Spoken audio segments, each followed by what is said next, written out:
Hello, Aaron.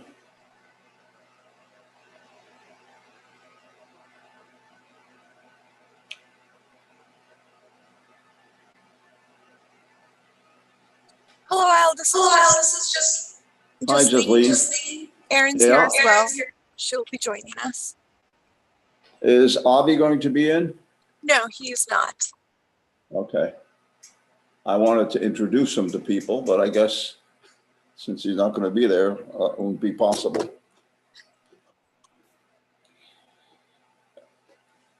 Do we have many people signed up to speak?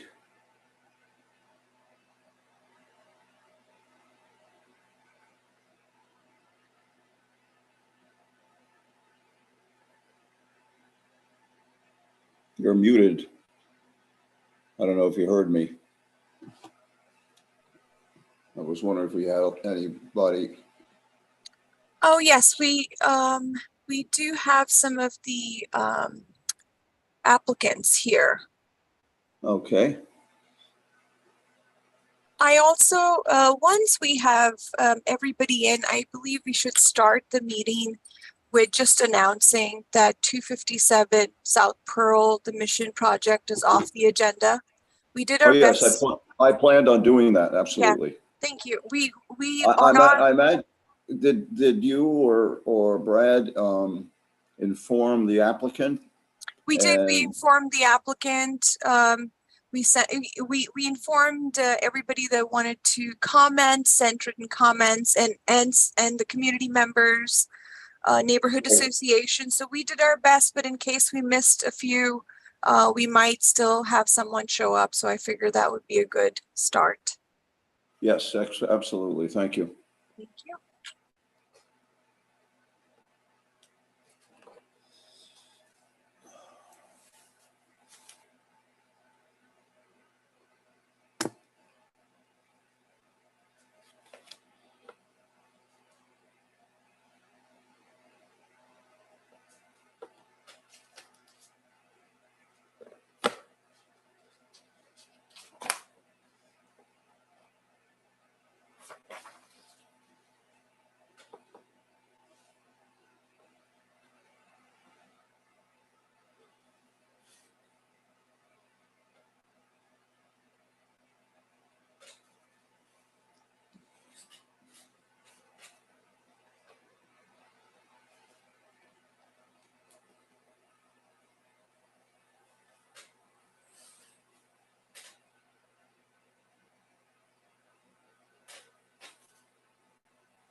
Hi, Al. Hello, Aaron. How are you? I'm good. Sort of surviving the heat and humidity as best I can. Well, just be glad you're not in Britain. So, with 104-degree weather.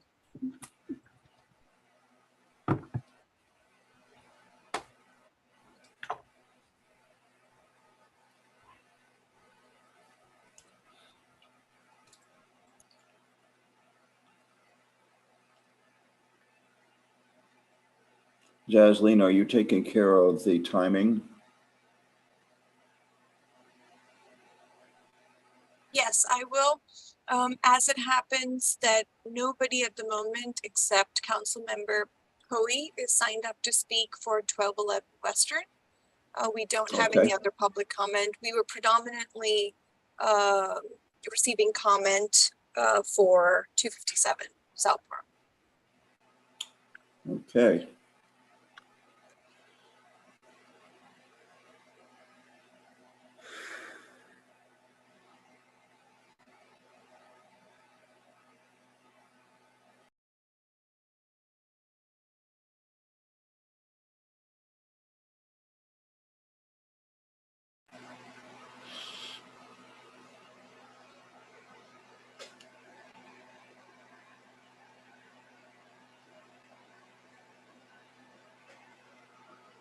Greetings, Chris.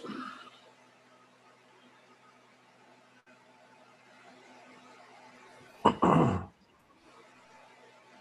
you doing, Al? Okay, thank you.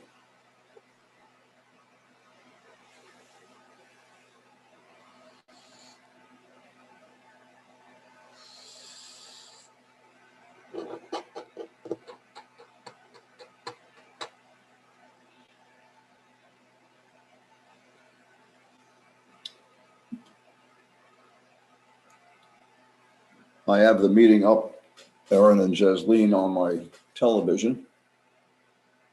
So I will be able to see any screen sharing pretty well.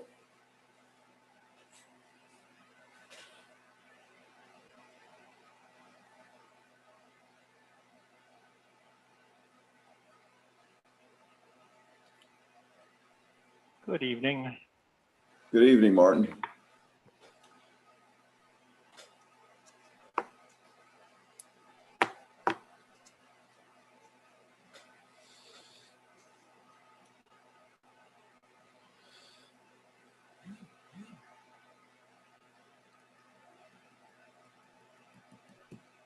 Good evening, Martin. Good evening, Chris.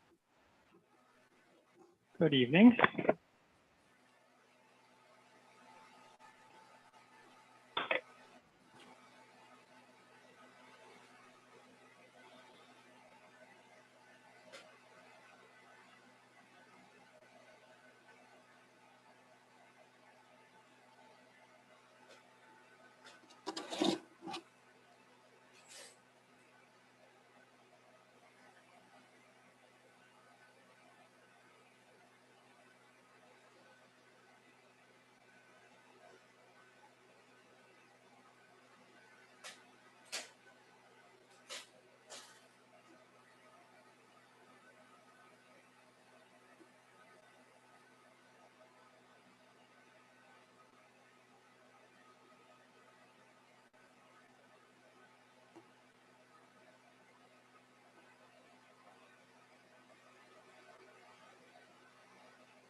Hello, Martha.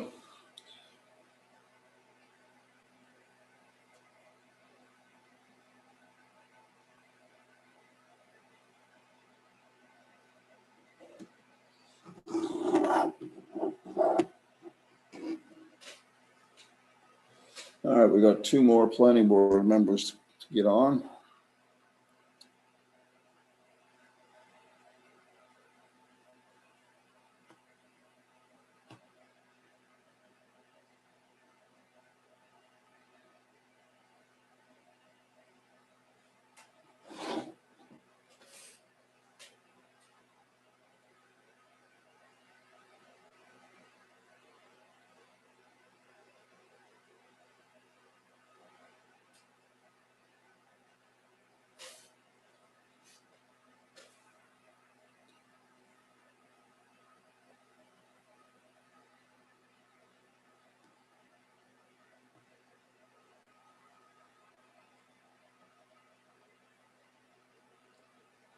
Hello, Vanessa.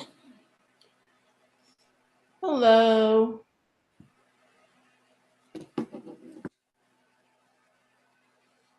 Okay. We'll wait just another minute and see if we can get Roman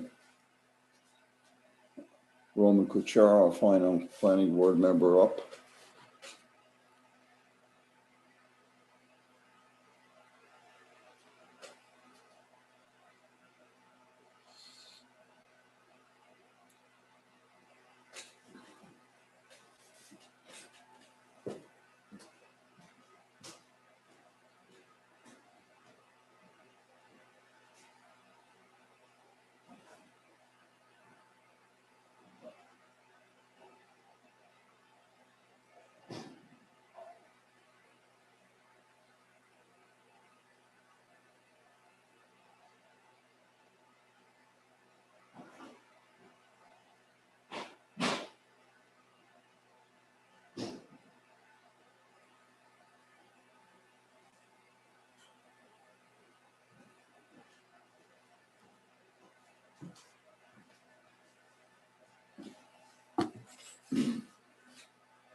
Good evening, Al. I'm here.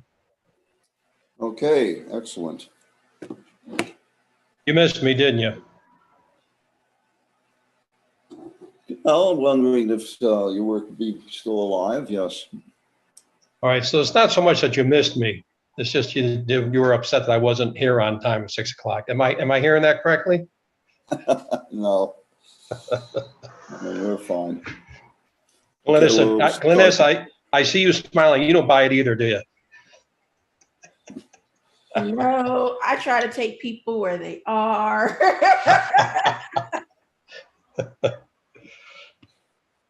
Okay, Jasleen, are we ready to go? Do you need to do anything technical to begin?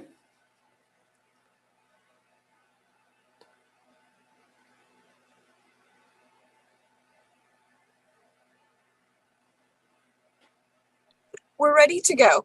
We're recording and live streaming, and I'm muted. Okay, thank you. Well, good evening, everyone. And thank you for being here on this hot and humid day. Because of a COVID situation, we were not able to meet in person at the Planning Department community room offices, but given the heat and humidity, it's probably good that we're meeting here in each of you in the comfort of your own home, because it could get pretty crowded and the air conditioner necessarily can't take care of a lot of people in that big room. And for those of you who are interested, you don't have to rush home to see the baseball all-star game tonight, for those of you who might be interested in that. So we'll begin. For anybody who didn't know it, we needed to postpone the first agenda item, which is 257 South Pearl Street, the expansion of the project for the city mission, because there were a few people in the community who didn't have the technical equipment to get on and to make their comments. So this is, that particular project is postponed until our next meeting in August.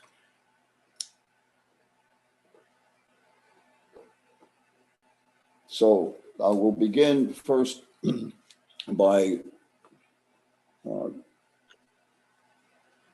giving everybody information concerning our procedures. The first part of the procedure will be a presentation by the applicants. If the planning board has not seen the project before, the applicant has 10 minutes to present. If the planning board has seen the project, the applicant has 6 minutes to present.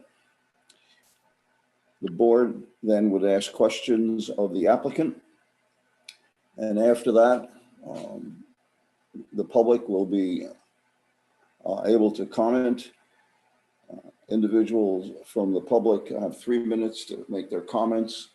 We also strongly encourage written comments so that we could have it on the record, and so that in the future it will be easier for anybody, whether it's the planning staff, the board, other city departments, or the public, to be able to access the written report. And it also gives you better opportunity to make your presentation not constrained within the 3 minutes. City council, common council representatives, because they represent a larger area, have 6 minutes to comment. After that, the planning staff will make its recommendations. And of course, the board would interact with the planning staff. And in some cases, they also ask questions again of applicants or the public. And then finally, the applicant has a couple of minutes to clarify any factual issues. So with that, we will begin. And the first item on the agenda is project number 00440. The address is 344 West Church Street, and the applicant is Global Companies, LLC, represented by Young and Summer. The proposal here is the installation of ground-mounted solar panels, and our action under consideration is for development plan review. This is a project we did review, I believe, on at least one other meeting. So I will ask that the applicants begin, and you have 6 minutes to make your presentation. Al, this is Jocelyn. I just wanted to also update and let you all know that they're also requesting the waiver of the development standard for sidewalks. It was deferred in the last meeting. So that is also part of the development plan review that they're seeking today. Okay, thank you. Thank you, Chairman. This is Rob Panache from Young Summer. We were here before, so just a quick rehash. The project went through the planning department review. The reason we decided to come forward with this application is not because of the solar project itself, but the requirement for the sidewalk waiver. We understand that there is no simple process for the waiver. So we're here for the waiver, but also for site plan review, as Jocelyn indicated. So the project site is located there. And Jocelyn, do I have control, or do you change slides? I changed the slides for you, and I can move them. Can you please go to the proposed? So that's the existing. We've talked about this before. So if you can please go to the proposed site plan. So that's the location of the project. It's a 2.4 megawatt project. It will take up less than 6 acres of land. During the review process, the county came back and asked for two different things. One was a decommissioning plan, and the second was to confirm whether the project would have any kind of glare or glint towards for drivers. So we've provided a proposed, next slide, please.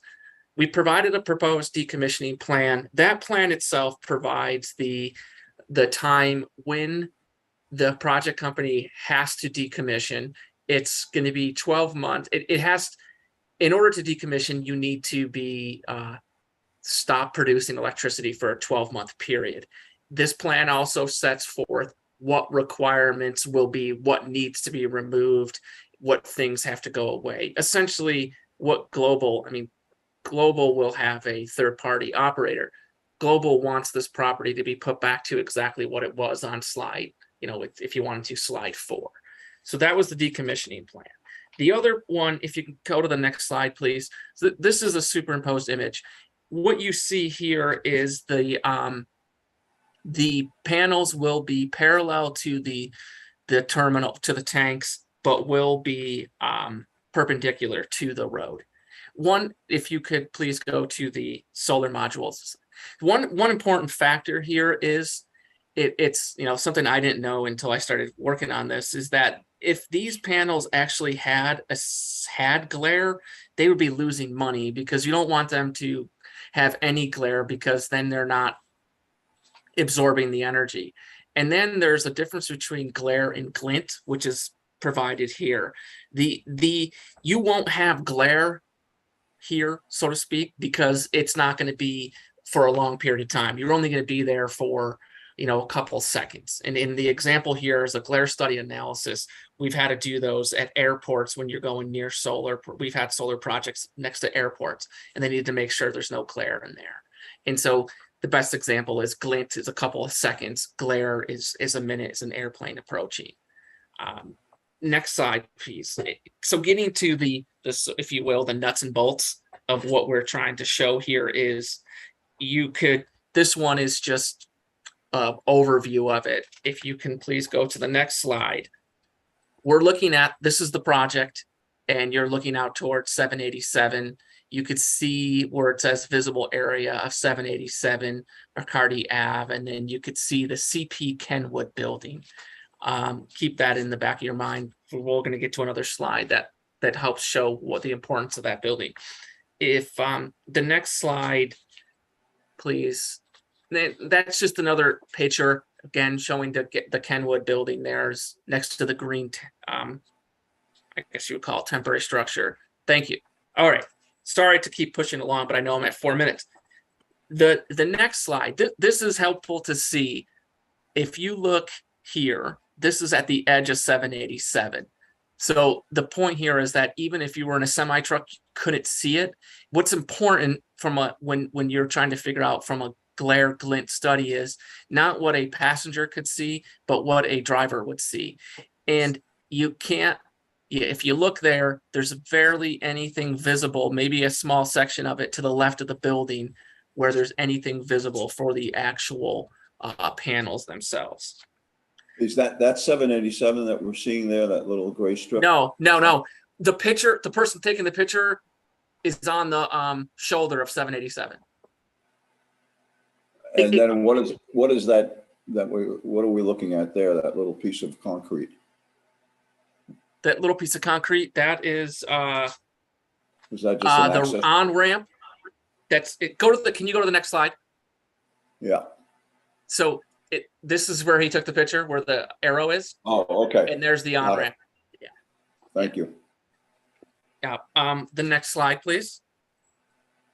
The reason we're showing this slide is so now we're on the other side there. It's just to show you the vegetation from that section to see that it's difficult to see anything from the panels. And the next slide is the last slide. This is on the on-ramp going on to 787 north. Well, not yet, taking 787 north. If they're on that on-ramp, you can't see. It's impossible to see the actual panels from there, given the height of it, even if it was on a truck. So that was the presentation. I know I'm at 6 minutes. I didn't know. I'll leave it at that and answer any questions that anyone may have. Board members, any questions that you have concerning this? I hear no questions.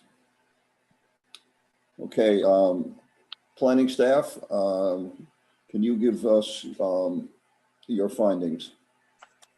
Yes. So as per the waiver, we recommend that it be approved today. Our findings per decommissioning plan and the glaring glint are pretty in line with those of the applicant. We've also touched base with the sustainability office for the city, and they are also in agreement with what's being presented. The applicant has provided us with a decommissioning plan that speaks to the process of decommissioning and when that would be triggered. So we do recommend an approval for the development plan review with conditions. Okay. Is there any public comment? Nobody has signed up and nobody has raised their hands either. And there was no written comment provided either. Okay, thank you. All right. Based on the presentation and the recommendation of the staff, and I will read the recommendation. First, I would entertain a motion to approve the development plan review with the following condition, which is upon conclusion of the lease term, the applicant shall implement the decommissioning plan that it provided as a part of the application. And also that we agree to waive the development standard concerning sidewalk construction. Do I have a motion? Yeah, so moved. Moved by Roman Kuchera. Second. Oh, go ahead, Ganesha. Sorry. Sorry. I think I heard a second by, was it Chris Ellis? No, Glenisa. Glenisa, thank you. Further discussion? All those in favor, please say aye. Aye. Aye. Opposed? Okay, it passes unanimously. Thank you. Thank you, Chair. The second agenda item is project number 00380. This is 15 South Street. The applicant is Bonaquisti Holdings, and the representing agent is Orico Associates. And the proposal is to construct a 9,000 square foot structure for storage and wholesale distribution, or similarly permitted use. This is a project that we have seen, I think, at least twice. And actions under consideration today are requests to waiver a number of development standards. Okay, is the project representative here? So I do not see Paul or Dominic in the attendees. If there is someone else representing this project, if you could raise your hand, I could allow permission to speak.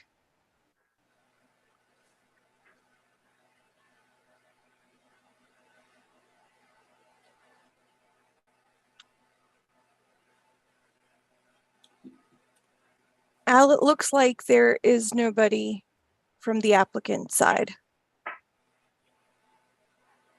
Shall we consider it anyway? I think you have developed a pretty extensive analysis, and I have visited the site on 2 occasions. What does the planning staff feel?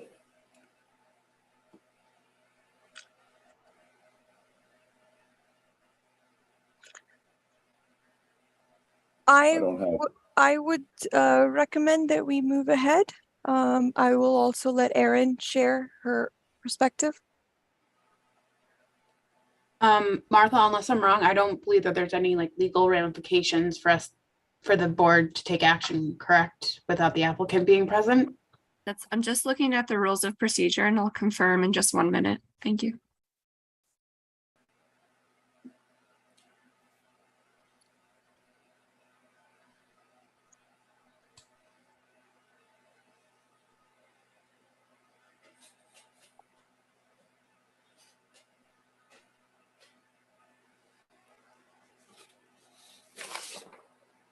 Yes, confirmed. The applicant should not be prejudiced by not being in attendance. Okay, thank you. Planning board, shall we proceed? Yes. Yes, So this. yes. Oh, sorry. Thank you. All righty. So the action under consideration is a waiver of a number of development standards. And with that, I would ask that you make the presentation of what development standards you are proposing to agree to waiver, and which ones we may have to deny or at least propose to deny. Yes, so the list of waivers is in front of you. We are recommending that you approve the street amenities, the right-of-way access location to be a minimum of 60 feet. Also approving the waiver for off-street parking and vehicle maneuvering.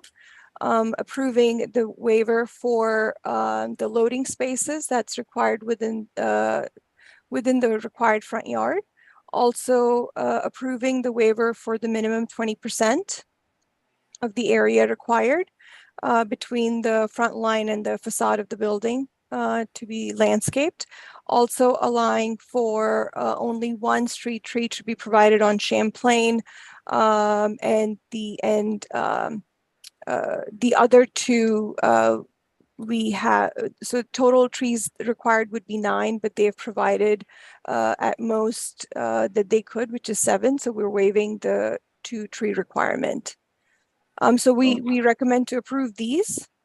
We do, however, recommend to deny the waiver for the fence height to be within 6 feet of the required front yard. Okay, can you also put up the site plan so that the board can refresh its memory concerning where it is and what you're, and maybe some of the photographs that show there's an existing chain link fence now that's there. And that height is currently 6 feet or 8 feet? It's currently 8 feet. Okay, so essentially what they are proposing is not to take it down. They wanted to keep the 8 feet. But the staff is saying that 6 feet is more appropriate. Is that right? Correct. Okay. There was one other waiver. One other recommendation earlier on, that the public ramps on the sidewalks on the corners be replaced, and the applicant requested that they get a waiver for that. I noticed that the planning staff did not make a recommendation, but I will. I visited the site and I looked very closely at the ramps and found that the ramps are actually in good condition. The photographs showed that they looked like they were deteriorated, but it's only because there was a lack of maintenance, which is the city government's responsibility. I took a tool out of my trunk and actually cut at the ramp, and it was basically covered with some loose soil, but both ramps are in good condition. So I think that we should agree to waive that as well. Al, just one question for the board. My only concern is that's a lot of waivers that were being granted. Are we setting a precedent? I mean, these requirements were put into the ordinance for a specific reason. Is it just, I mean, are we looking toward a possible future revision of the zoning ordinance, you know, the USDO, based upon these requirements in a more industrial area? Or I'm just voicing my concern, like that's a lot of waivers to be granted, and is that setting a precedent? I don't want to see what everybody else feels. Well, my initial comment would be that each project that we review is on a project by project basis, and that this is in an industrial area. But I mean, Martha, maybe you would like to weigh in on that. That's, I agree with you, Chair DeSalvo, regarding the project by project basis. For policy considerations, I'm sure the Department of Planning staff who are here will take that back for potential amendments in the future, but I think.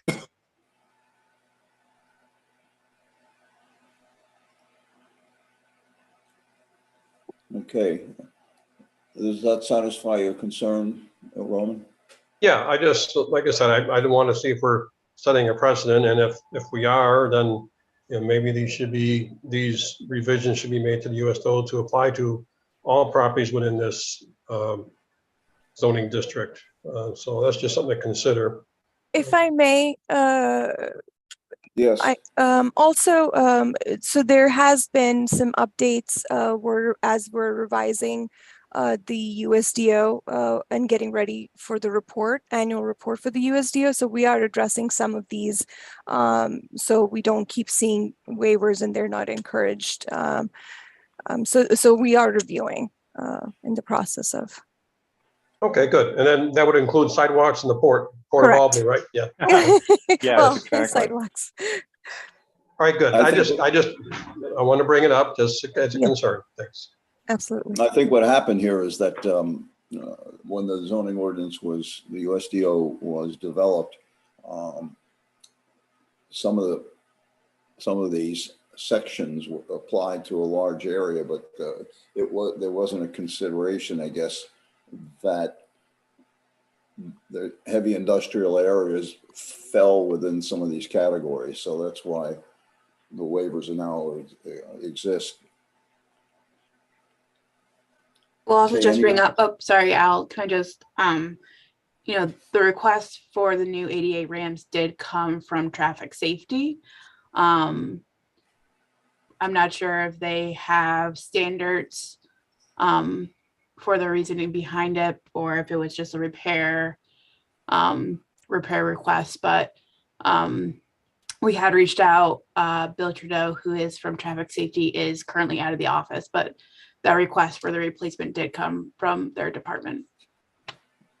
Yeah, if you can go back to the site plan, I mean, one of the key factors is that right now there's a very large width right there, yes, where the trucks go in and out. But since this is a speculative building and there seems to be, makes more sense to where the trucks are to be stacked, which you could see on the picture, that the entrance can be narrowed. So that's one of the right-of-way proposals as a condition.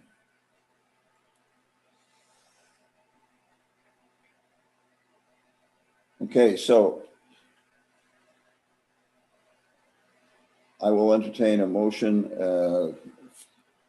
for first approving the request to waive the following development standards, which require the provision of street amenities, requiring that a right-of-way access location be a minimum of 60 feet, requiring that off-street parking and vehicle maneuvering be located behind the front wall plane, prohibiting the loading spaces within the required front yard, requiring that a minimum of 20% of the area between the front lot line and the primary building facade be landscaped, and allowing that only one street tree be provided along Champlain Street, and that the sidewalk ramps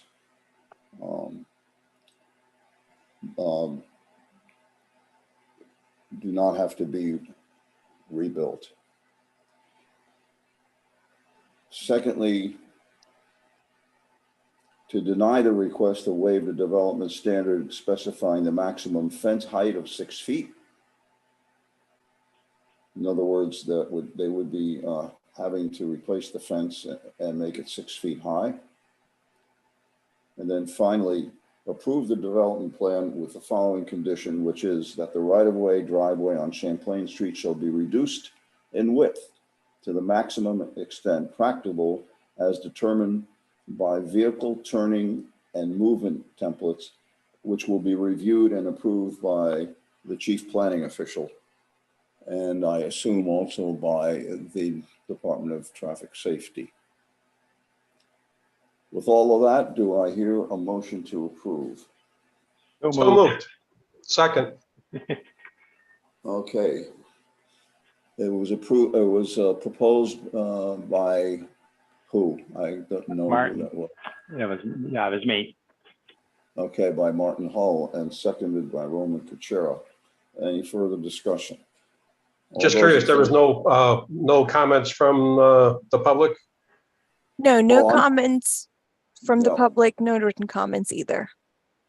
Thank you. I forgot about that. Thanks for reminding me, Roman. Okay, all those in favor, please say aye. Aye. Aye. Aye. Opposed? It passes unanimously. Okay, we will move on to the next proposal. The next proposal is project number 00178 at 1211 Western Avenue.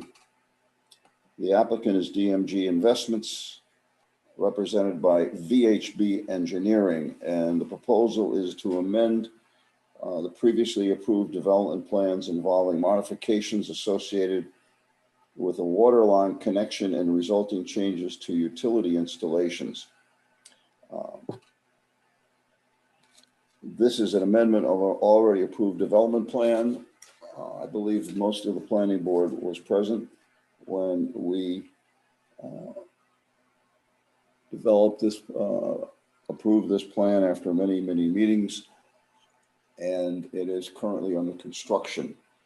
So there are some issues that came up that have to be dealt with. is the representative here?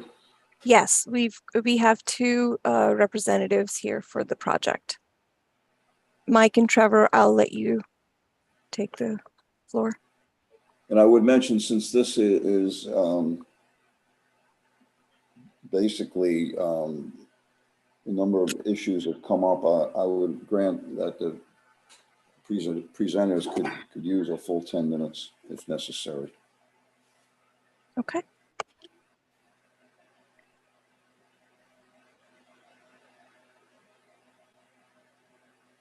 Anybody there? Good afternoon. This is Trevor Van Sickle from Razak Associates. Is Alana from VHB? Is she not on the line today? I do not see Alana at the moment. Okay. Well, then I can I'll run through this. And the architect on the job, Alana with VHB, was representing the civil engineers who really spearheaded the coordination. But I'll run through the presentation here. I do apologize for the interruption. There is someone named Q Sue who has raised their hand. Would that be Alana? That No, is, but she's the representative from DMG. Okay, I'll Okay. allow them to talk. Go ahead. yeah, Yes, I was trying to say I'm gonna try to contact Alana, but I think Trevor, you can start first. Okay. Thank yeah, you. very good. Thanks, Chi. Okay, can we progress the slide? So I think the first couple slides here that she put together was a summary of the project and the location. It sounds like the majority of the planning board is familiar with the project, 1211 Western Ave. So yeah, the site plan, this was the approved plan that was put together. This was in here primarily for reference. Go to the next slide, please. As part of the work installing the utilities, I think actually if we progress one more, I think we get to, yeah. So this is a description of what instigated a few changes to the front of the building, some rather minor ones. The water line relocation due to the lack of space between the retaining wall on the adjacent parcel to the north side, the planned north side, and the pump station, which was installed for this building. The water line was relocated immediately adjacent to the proposed building that's being constructed now. As a result of that water line relocation, National Grid installed their switchgear in a slightly different location than was originally planned on the drawings. It was moved slightly to the west in order to meet the minimum spacing requirements for the utilities being installed. So that is on the northwest side of the property. National Grid will also install the transformer on the south side, or the planned south side, which is the right side of the building when you're looking at it. The transformer will be pushed farther back from the road and into the building in order to maintain, again, clearances from the existing gas line that was discovered to be in a location that differed from the original drawings. So both of those changes combined necessitated some minor changes to the ground floor of the building in order to maintain the clearances required from the transformer and the switchgear. So I think we have some plans on the next slide to show that. So this is the updated utility plan, basically documenting, and this was submitted prior for your review at sort of a closer level. But this is basically the updated plan showing the exact location where the water line were installed and the gas line as it was discovered. Can somebody point to that, please? Because there's a lot of information on this plan. There's two different things you're looking for. So can you point it out? First, the water line. Secondly, the switch station. Right. We'll look at the National Grid transformer. I think there's enlarged plans on the next sheet. Yeah, this is a little closer here. So right up at the top of the plan, next to that circle item, next to the building, yes, that circle item is the pump. But you can see the small square in gray. That is the switchgear that was installed a little bit farther up the plan that was intended. based on the original drawings in order to maintain the clearances from the water lines. If you go to the bottom side of the plan, there's a larger rectangle, yeah, right there. And that is the proposed location of the transformer. And as you see it, it's pushed inside the building here. I think we have some comparison plans next. Okay, Yep, one so of the things that was confusing, I think, is that you mentioned in the narrative that something was on the north side of the building. Yeah, so on our drawings, we're calling the plan north. So in the way that the building sits on these floor plans, the top of the sheet is our project north. I think you would probably refer to it as west. So Yeah, it is west. I mean, if Western Avenue is to your left, that is west. That's not north. That's what confused me. Okay, well, yeah, well, I'll use the terminology west to be the top of the plan from here on out. Yeah, but the building next to it where it says approved, that is the existing building that is owned by the Peacock companies. Is not that correct? That is correct. Okay, so it is west. Yep. All right, so again, here you can see the alternate locations for the underground utilities. The round pump station is installed farther away from the adjacent property and closer to the building, which meant that the rectangle switchgear that you can see on the left as being farther down the plan had to move up a little bit to the west in order to maintain those clearances. So this is what happened on the west side of the building. And as a result, just the ground floor levels, everything above that stayed at the same plane, but just the ground floor levels got pushed back away from the road about 1.5 feet at this location. If you go to the next slide, this shows one of the main questions with the relocation of that switchgear is the clearance along the side of the building. There is a sidewalk along that west side of the building that would allow trash from the trash room at the rear of the building, farthest away from Western Ave, to be carted out towards the road for disposal. And so the Trinity and DMG have obtained approval from National Grid to adjust their bollard spacing from their standard amount around the switchgear here to allow the passage of those carts. So the diagram on the left is the switchgear diagram with the bollards in black indicating the standard dimensions per National Grid, and the bollards shown in yellow are the approved alternate locations of the bollards, which, as you can see here, would allow nearly a 5-foot spacing between the bollards that the sidewalk would pass through. And on the right-hand side of the screen is the diagram of the carts. It's the schematic that indicates a width of approximately 41 inches total, which would easily fit between that gap. And I think this was included to indicate there's no functional change in the operation of the building. I think the next slide, we'll go to the east side of the building. Yep, and you can see here, again, that rectangle and a square at the bottom of the page. On the left for the approved drawing, it was fully outside the lower parking garage area, adjacent to the sidewalk. And with the surveyed locations of the utilities, the existing utilities underground, we had to move that back farther from the road to maintain required clearances.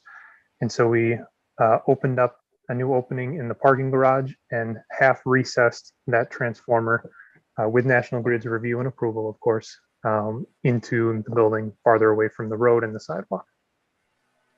So those are primarily the two items that we are looking to confirm and inform the planning board. We've included, this next couple slides are elevation views. Looks like maybe the files didn't make it very clear and then moved to PowerPoint.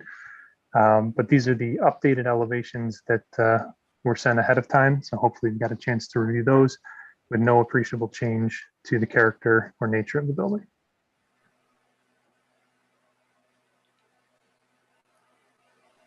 Okay, board members, any questions to the applicant? Does the location of the transformer affect access to the garage at all? Does it affect the width of the lane, the entrance, or anything along those lines? It does not. It completely separate from any of the drive aisles that were established. We actually utilized some areas that we were considering for mechanical space, so and relocated some of those functions. So it does not alter the drive lanes or vehicle access or pedestrian access at all. Okay.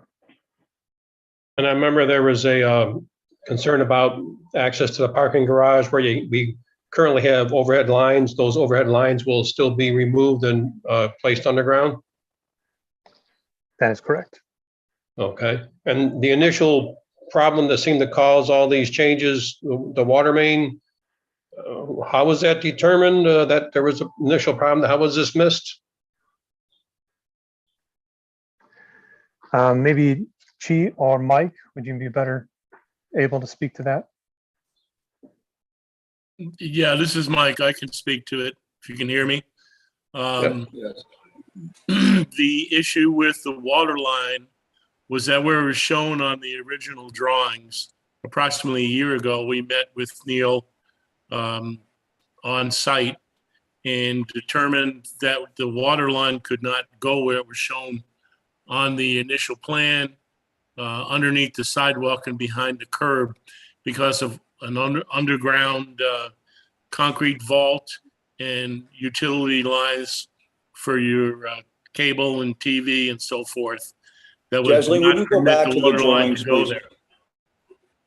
I'm sorry? Oh, no, I just asked Jasleen to go back to the drawings because we're still in discussions, and you know, if they're trying to describe things, it's best that we see it. Okay, Sure. thanks. Sure. So Okay, I don't go on. I'm know, sorry to Trevor, if you interrupt you. have the original location of the water line drawing up on the PowerPoint, but about a year ago, the decision was made in conjunction with the water department to move the line out into the street, the water line, the main water line. We're not now talking about the one on the west side. We're talking about the water line that goes from the 1211 building down to Magazine Street and connects to a 20-inch main on the other side of the street. We're still doing that, but instead of running under the sidewalk, because of these low voltage wires and vaults, we can't go there without doing some crazy things with the water line. So Neil said he would prefer us to go in the street. And so the drawing the VHB submitted a drawing to him back in June of last year, which showed the water line going in the street. So that's the reason for the relocation of that water line. And then in terms of the low voltage lines, we had to pick a spot that they could go and be lowered in a manner that didn't require them to totally disconnect all the low voltage, which would have put a lot of people out of service. So they determined they had enough length in the line to loosen up all the way down, back and forth on Western Avenue to gain some slack so that we can open the trench and just lower the existing line into the trench, which is all now coordinated with the with Gary Bowl and the building department. We have an approved traffic plan to be able to lower those lines down underground, basically under the curb into the road, and accomplish moving those lines down as the project requires. So I hope that answers your question. I can answer any others if you have them. And the water line along the western border of the building, wasn't there something about a retaining wall changing that as well, or? Well, the water line on the western side of the building was, I believe, based on the original approved plan, actually on the east side of the building. It was it also was the gas line and a storm line coming from, from the building draining the roofs in the parking lot. And and the owners only had 5 feet between the building and the property line. There was no way in the world to get all that in there. So again, about a year or so ago, it was determined that it'd be better to put it on the water line on the west side and to leave the gas line connection basically on the Western Avenue, middle of the building side. But when we went to put the water line in on the west side, there's a retaining wall that's actually, it's not a real retaining wall. It's a wall that's on the Peacock property, right on the property line, that in order to install that line in that location, it would have been impossible without destroying the wall and being able to dig on Peacock's property, which they did not want us to do. So we moved the line adjacent to the mat foundation of the building to avoid having issues at the property line.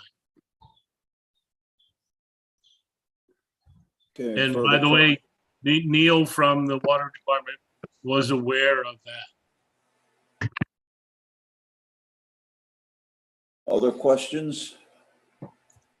Al, my only question was the time frame for all these. I mean, we're having this item come before the board, and to the best of my knowledge, these changes have already been made. But if have the appropriate departments approve these before the changes were made, or I don't have a good timeline. Again, in terms of the water line, I believe Neil O'Connor has been involved in all the conversations about the relocations that we did and are intending to do. I won't speak for him, but I believe through our subcontractor and my own conversations with him and email communications, he is well aware of certainly everything that's going on Western Avenue. And the other lines, my subcontractor says he was also involved in those conversations. The one being moved to away from the retaining wall. As far as the National Grid stuff, I can't answer your question. We have talked to National Grid. I'm not sure what conversations were had between DMG and the city. Key can probably speak to that. Key Sue. Hi, my name's Alana Moran. I just wanted to jump in and apologize for being tardy. My Bethlehem meeting ran late. I'm with VHB, so I can also help address any questions as the board has them. Okay, maybe the planning staff, can you help me with that timeline a little bit and have the appropriate departments that should be involved with these changes? Have they been involved with the changes and approved these changes? Roman, I will say we did have a discussion about this project, an internal discussion about this project, and I know that Neil O'Connor from the Albany Water Department was waiting on updated plans for the site. And I believe that there may have been other items that the fire department was also requesting. So we can definitely reach back out and go through those minutes and verify what the other departments were waiting on. Right, and just to add on to that, I had an opportunity to sit down with Brad Glass middle of last week or the week before, and in our discussions, he had noted that the various departments have basically been aware of what's going on, and that's how that's part of why we are back here with you tonight, just to bring that to the planning board, and giving the planning board the update, and not just the the engineering and the department staff. Also, if I may, Al. Yes, Chesley. Please. So I do have a little bit of a timeline in front of me as well.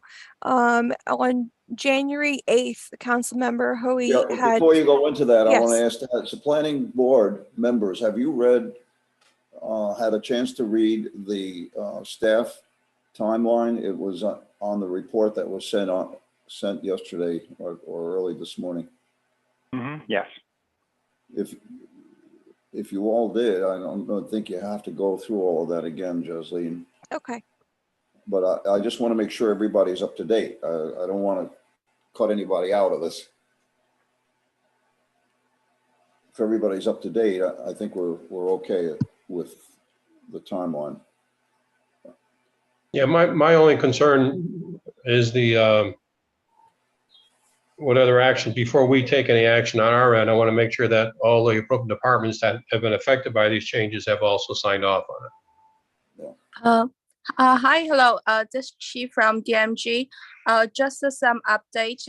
So we did submit the drawing and the traffic control plan to the traffic department and also the water department and general service department. So we submit the final plan at June 30th. So all those department has our updated drawings. Roman, also just to let you know, Director Glass, the chief and the deputy chief of the Albany Fire Department, and the director for the Department of Buildings and Regulatory Compliance have also met up to discuss this project. And within that meeting, it also came out that there were additional deviations from the plans that were presented, but we're going to verify that separately. These plans that were submitted will also be circulated within departments and then receive departmental comments and follow that process as well. Thank you. Further questions? Okay, I believe then we'll move to a speaker. Councilman Thomas Hoey, I think, is wanting to speak. Yes, Councilmember, you're allowed to. You're up. And I believe, I believe to the applicants that thanks to community and Councilman Hoey, that there's some other issues that they have identified as they've kept a close watch on this project. So I believe, Council Member, you'll probably outline those. Well, hello, everybody. And I just hope, can everybody hear me outside, actually? And I apologize. But I just want to make sure you can hear me. Yes. Yes. Okay, great. Thank you. And good evening to the Planning Board and to DMG and VHP. Yeah, I work right next door to where the construction's going on. I've been watching it over the last 3 or 4 years. There's just a few things, but we do have a building there. We need to make sure that the building gets done. I mean, there's a good portion of the podium base for this building being done, but we do have some concerns, and we would appreciate that. The most important thing is safety right now, that we want to make sure that when this building goes up, that we can get people out, that traffic won't be impacted. And one of the first things that jump out is when they put the transformer where it is, it blocked a driveway where, when the original presentation was put on, that the garbage trucks would be able to back into and get the garbage. So my concern and question is the garbage truck going to be on Western Avenue and loading up? And I don't know how many dumpsters there's going to be. There's going to be close to 300 people in the building, so there could be a lot of buildings. I mean, a lot of garbage that needs to be removed, and it could cause traffic problems. We do have problems with the neighbors next door, the Picotti property, where there was subsidence. When they pumped out all the water, the groundwater level was very high. We have cracks, that retaining wall that the gentleman was talking, or the wall, it's down over a foot. I have pictures of it and stuff, and I've been in touch with both Brad and Rick LaJoy. But again, we just want to make sure we can get this project done safely. For the longest time, the university did not want to grant permission to use their property because they were worried about danger, but now they're really concerned about the employees at the university being hurt with the construction, and said, let's get this project done. So that's where I'm coming from. What I do ask the planning board is to hold off the approval, at least tonight, to a future meeting where we can get some questions answered and do a little bit more investigating. But again, the purpose here is this building was approved and we want to make sure that it goes up, but it goes up safely. Thank you. Thank you, Councilman Hoey. I think that one of the things that the community has identified, and I think you identified also, has to do with the distance and the access along the west side of the building adjacent to the Peacock property, whether there's enough access there or not. Can somebody enlighten me about that?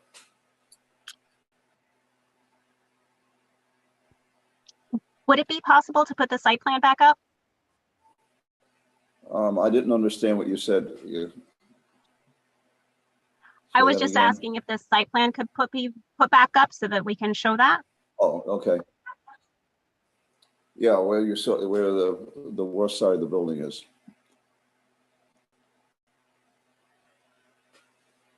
Let's see, right there looks pretty good. So as noted, probably in the earlier presentation, based upon the location of the National Grid equipment, the space between the bollards and the walkway is 5 feet. Previously, that was going to be 8 feet. So the access, as far as what's going back to the back of the building, shown kind of in the check mark pattern to the front of the building, is still going to be the same use, which was to pull the garbage bins to the front of the building for trash pickup, and then return those garbage bins to the back side of the building for trash pickup. So that 8 foot of space is now 5 feet of space because of the bollards and the spacing to the National Grid equipment. But it serves the same functional use because there was never any intention for vehicle access through that area. Okay. So what I understand in terms of fire access is that the emergency vehicles go in on the east side of the building and serve the building from the back. Is that correct? Obviously from the front and the back. Right. Okay. Al, I have Councilmember Hoey with a raised hand. Yes. Well, thank you. Yeah, the original plan had that driveway at 18 feet. And I actually have pictures of it still showing a fire truck in that driveway there to be able to get to the back of the building. To be able to, for the emergency vehicles now, they're going to have to go onto Piccati's property, which is a parking lot. And again, we had brought up before that if there was people parked there during the day, will emergency vehicles be able to get close enough to the building without having to tow or delay if they're fighting a fire, the building itself. So I do have some questions, because the person just said it was supposed to be 8 feet, but in the original plan, it was 18 feet. And I'll be glad to share the drawing that shows the fire truck right next to that building. Thank you. Yes. So the point you're raising, Councilman, is that, of course, fire trucks can enter private property in order to save another property. But in this case, because it's a privately owned parking lot, there may be cars blocking because they might be parked pretty close to the 1211 building. Is that right? So there was never an intention for fire trucks to be using that area with the bollards near the National Grid switch pack. So that was never the fire access plan. The fire access plan as originally approved is still intended to be the same access plan. No, I was talking about the access on the east side of the building. where The trucks access on may- the east side of the building for the project, or the access that gets to the existing parking lot?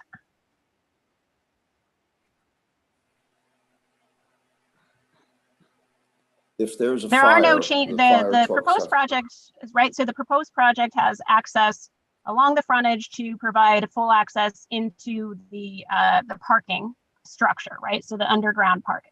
We're not changing access on any of the adjacent parcels. You're missing my point. Oh, I apologize. The point is, if the building is on fire or there's a problem, the fire trucks can approach the building from the front, but they can also need to go along the east side of the building. And to do that,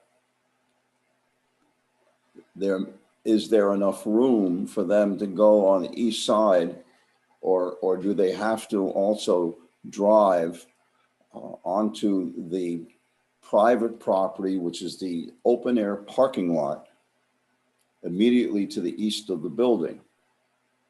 And if that's the case, I think one of the things that was a concern by Councilman Hoey, and certainly would be also mine, is if there are cars parked on that private lot, that is there enough access along that east side for emergency equipment to get in there without cars blocking that area? Okay, so just once again, fire access to the building has not changed from the original approval. So the original approval where fire access was going to be provided, so on, the adjacent parcel to the west, perhaps if they need to get to it on the adjacent parcel to the east, the fire trucks have the same access that they had with the previously approved site plan. So it's all the same. Okay. Any further questions? Okay, the recommended action, and I think this is appropriate.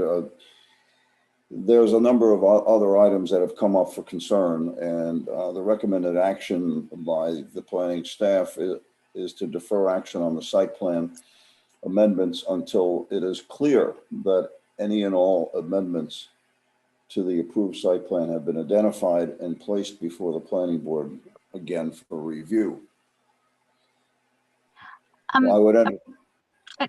Chairman, I apologize. Would it be possible to get all of the questions and concerns that were raised by Councilperson Hoey?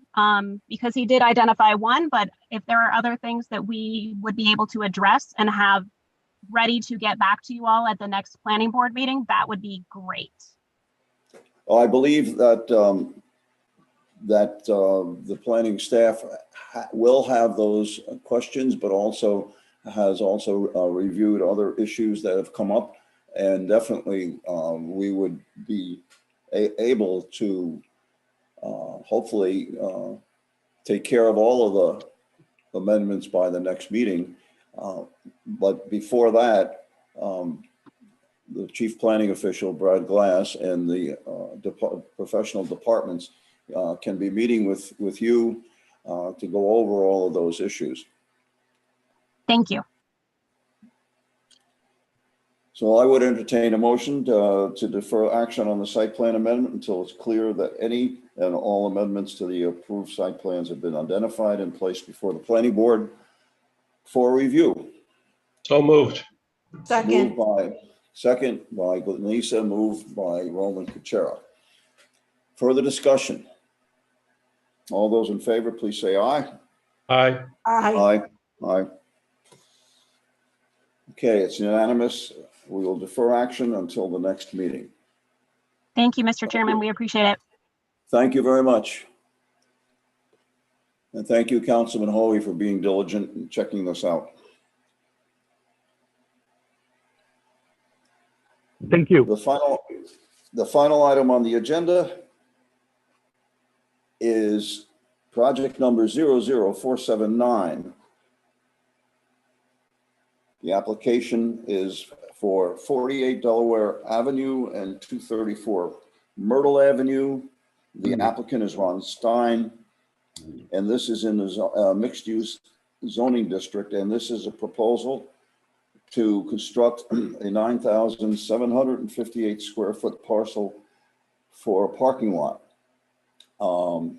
comprising 19 parking spaces. And our action under consideration this evening is for us to declare that we are the lead agency for the State Environmental Quality Review Act.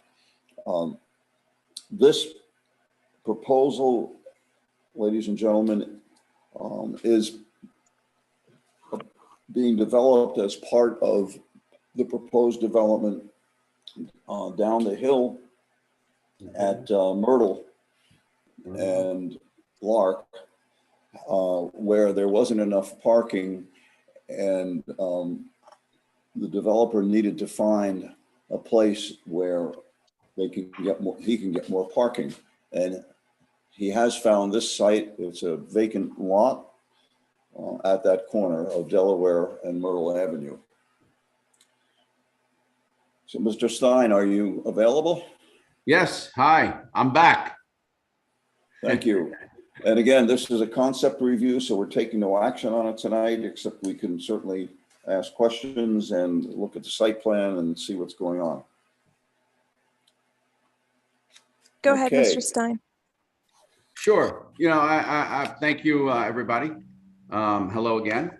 And, you know, this is, it's been a long time. We've been working diligently with planning to come up with some solution that would benefit the city and the area neighborhood association. So this came about, and we're taking the two parcels. We'll combine them, of course, and a building to be built at a later date, but the parking to be built now and utilized to assist with the parking needed in the Lark Morris project. We have 19 spots here. We have 3 that are tandem, which means back to back, and we've utilized this at other sites. And people usually, you know, who are either 2 cars to an apartment or just long range parking, meaning they just don't use it maybe once a month, and they coordinate with the person in front of them, and it's a place to keep their car. So basically, bottom line, we want cars off the street. We all agree. And this is what this is based for. So the building to be built later will be, we'll gear it towards something that doesn't, you know, have more foot traffic than car traffic. So, and that's what we're here for. And we've worked with planning already with Brad to try to come up with and meet all and traffic already, to try to meet all the different needs with trees, with lighting, with art, 3 statues. Will be tied to the, across the street is the Boys and Girls Club. So those art projects will be coming from the Boys and Girls Club as part of a program that we're developing with them.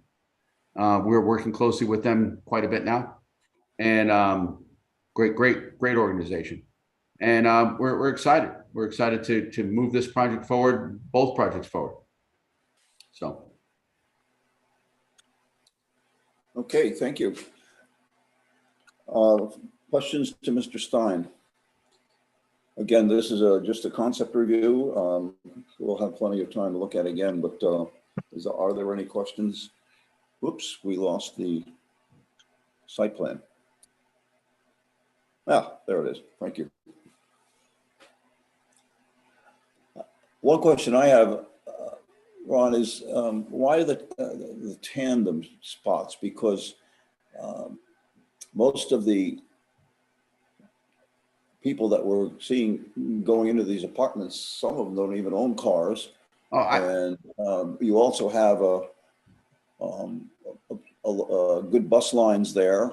And I know that you'll be working with Brad Glass to find the final, I think it's 8 spots you need, but you know, you can get more spots in there. I'm not quite sure I understand why the tandem. Well, we found, and that's a great point, and we just found that, and this is really, I think actually, it's a great point. But, and you're right. And I've been saying that, and actually, I actually was meeting with different developers in the city recently that have parking garages now, and they're at 40% utilization. So with workforce housing, just like we're proposing. So I really feel that even these spots won't be utilized. That said, the spots in the back aren't usually connected. So my point before was long range parking, like, you're going to go to airport and you go to long range parking. So it's people who aren't going to move their car for a month or two, but they have a car and they just put it, and usually it's a jalopy. So this actually, I think, serves the city even better by getting those cars off the street that aren't going to be moving, except once a week when they have to for street cleaning.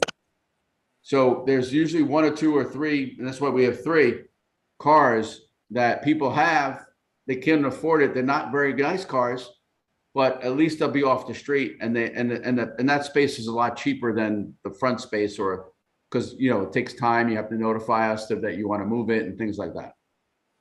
So it's not in and out, basically, is what I'm trying to say. That's not an in and out spot. That's a low cost, very few movement spot.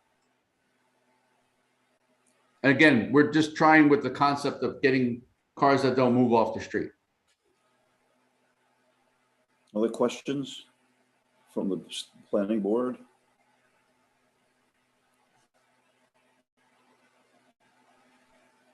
I guess also, I believe you don't need to show the building on the plans. That you just need to be aware of that in the future that there needs to be a buffer where a building can be built when the parking lot is off more than 300 feet from and off the site of the actual location of the project that you're doing. So that building doesn't need to be shown. It was just easier to visualize, but I put a note on there to be built at a later date. Yeah. Plus, it helped us with spacing for the trees and the lighting, and the snow removal area, and the handicap spot and the sidewalk to the street. Just, it was easier to help us, but we could take it off if you want us to. And what is the little area that's kind of has the hatches on it, the cross hatch? That's the handicap parking. So it's handicapped space, and then that's the area where it allows for access for wheelchairs. Okay, thank you. We have that in all our buildings. Any other questions? Martin, do you have any? You're the circulation and parking expert on the board. I think your question on the tandem parking was probably the main issue. And I know that's unique, but again, we've had practice with it. We didn't count it as parking before, but it's really been quite successful in both just utilization as well as getting these things off the street. You should see the cars. You don't want them on the street. With the parking spaces in the center row there, would they be accessible from both sides? So from the driveway as well as from the, from over by the tandem spaces? Yeah. So we go around and we have the exact. We got some comments back already from traffic and engineering. So we have the right, like the total amount of spacing to go all the way around the facility and have two-way driving and turnaround. Okay. Good. That's actually more space than I have in any of my garages now, increased. Okay. Other questions? Okay. Are there any members of the community who want to speak on this? No, nobody signed up or provided written comments. Okay. So the recommendation by the staff? Our recommendation is the seeker lead agency declaration, and the concept proposal does not require action. Right. I will entertain a motion then for the planning board to declare itself as lead agency for the state environmental quality review process. So Do moved. I have moved by Roman Kuchera? Is there a second? Seconded. Seconded by Martin Hull. Further comments? All those in favor, please say aye. Aye. Aye. Aye. It's unanimous. Thank you, Mr. Stein. And I know that you'll be meeting with the planning staff and Brad. And also I want to mention the building that you have going up on North Pearl Street looks really good. It looks Well, like it's coming along wait till you see the yellow brick going on next week. fine. And then the Yeah. stone. It's going to be a gorgeous building. I appreciate that. And also on Hackett, a lot of concrete going in there. We're making some moves now, so it's moving very well. Yeah, that one is that one is coming along, but it did take a little while to get the Big excavation dig. done. It's a big dig. And Yeah. just a quick question. So next meeting, we can go for a vote or public, I mean, is public next meeting? Well, this is a public meeting too, but yeah, depending on you know, if you and the planning staff get together and get everything together, we can start moving on it, I believe. That'd be great. Love it. Thank you very much, guys.